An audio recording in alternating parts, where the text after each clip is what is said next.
Dear friends, I'm operator Starsky reporting on day 1174 of Russia's three-day war.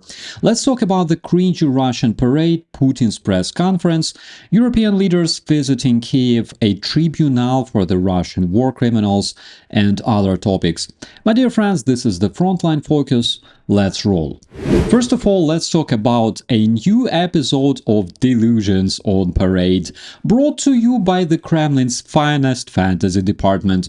On 9th of May 2025, Moscow hosted its annual Victory Day parade, my friends. A spectacle so rich in irony it could power a sarcasm generator for years. Leading the procession was the venerable T-34 tank, a relic from the World War II, because nothing says modern military might like showcasing hardware that predates color television. Also, this parade featured an impressive lineup of international dignitaries, among them China's President Xi Jinping, North Korea's top generals, and leaders from countries like Myanmar, Laos, and Venezuela.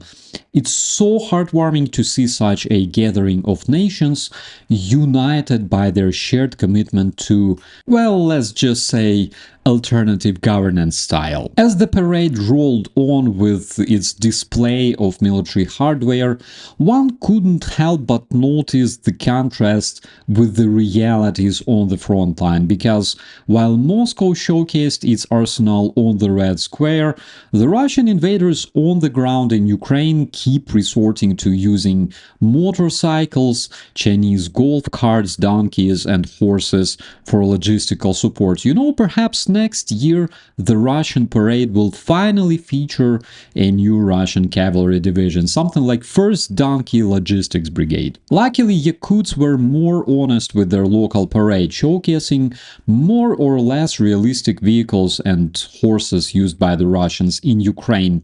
In Khabarovsk, Russians were also not too shy to show the Chinese golf carts and buggies. It looked absolutely adorable. In conclusion, the 2025 Victory Day Parade was a masterclass in theatrical performance, blending nostalgia with a touch of fantasy. Besides cringe, this parade was also rich in CGI. I'm not really sure if Kremlin used some of the footage from War Thunder game or DCS, apparently a bit of both. And just across the border, in the world of normal people, on that very day, Ukraine marked Europe Day with significant display of international solidarity. Leaders from the United Kingdom, France, Germany, and Poland, Prime Minister Keir Starmer, President Emmanuel Macron, Chancellor Friedrich Merz, and Prime Minister Donald Tusk visited Kiev to honor the victims of World War II and to reinforce their support for Ukraine amid ongoing Russian invasion. During their visit, the leaders expressed their solidarity with Ukraine on an unconditional 30-day ceasefire, aiming to create a window for diplomatic negotiations. They warned that failure to comply could result in intensified sanctions targeting Russia's energy and banking sectors. The European Commission President Ursula von der Leyen also visited Kyiv, emphasizing the EU's commitment to Ukraine's sovereignty and its path towards European integration. Discussions included plans for increased military aid and financial support to improve Ukraine's defense and recovery efforts. And in addition, on that very day, Ukraine and the Council of Europe finalized plans to establish a special tribunal for the crime of aggression against Ukraine. This initiative targets senior Russian officials responsible for planning and executing the invasion of Ukraine. The tribunal addressed a gap in the international law, as the International Criminal Court lacks jurisdiction over the crime of aggression for non-member states like Russia. Supported by over 40 nations, including EU members, the UK, and the United States, the tribunal is expected to be based in The Hague. The court will be formed following a joint agreement between Ukraine and the Council of Europe, which is recognized as Europe's top human rights organization. That is the same organization that recognized Russia a terrorist regime in October 2022. And fresh off the Victory Day parade, where the only thing more inflated than the Russian cringe was the rhetoric, Putin took the stage to propose direct peace talks with Ukraine in Istanbul. The internationally wanted war criminal Putin emphasized Russia's readiness to negotiate, which actually provoked a bunch of giggles here in Ukraine, provided the discussions were based on the 2022 Istanbul agreements. That's when they offered Ukraine to capitulate and give up its territories and sovereignty. And as expected, the international community responded with skepticism towards this proposal.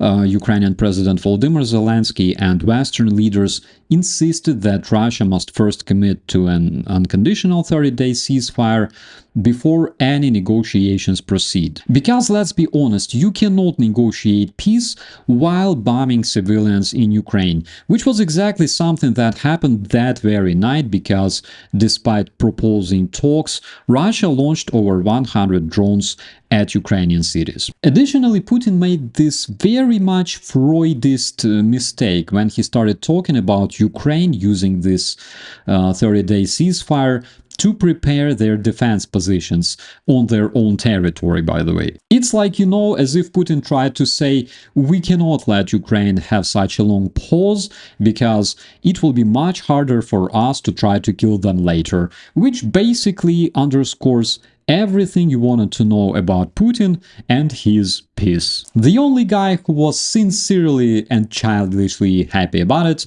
was Mr. Trump, but it's a different story. The legendary security service of Ukraine has been busy again, this time unearthing a Hungarian spy network in Ukraine, because nothing says neighborly love like clandestine espionage. On 9th of May, while the citizens of the terrorist federation were drinking vodka and applauding to the CGI Russian aircraft on their TVs, the operatives from the Security Service of Ukraine arrested 2 suspects in Zakarpattia, which is a region bordering Hungary.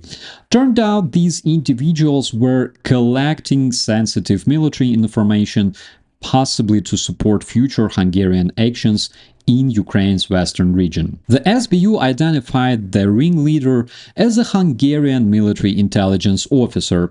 One detainee was reportedly recruited in 2021 and activated in 2024. He received payments for intelligence and recruitment efforts. And in a classic tit-for-tat move, Hungary expelled 2 Ukrainian diplomats. They accused Kyiv of anti-Hungarian propaganda aimed at penalizing Budapest for its refusal to support Ukraine militarily against Russia. On the other hand, of course, it's really hard to convince Hungarian leadership in providing any support to Ukraine, considering Orban's passion for the Russian terrorism. He literally visits Kremlin so often, like he works there. Why did Orban send spies to Ukraine? It's an interesting question, my friends. Let's wait more details from the Security Service of Ukraine. Hopefully they will provide us with more updates on that. In the meantime, my dear friends and family, I wish you all a beautiful day. Please subscribe to stay informed about the most important updates and share this content to help Ukraine be heard. I'll see you in the commentaries. I'm operator Starsky. As always, be safe.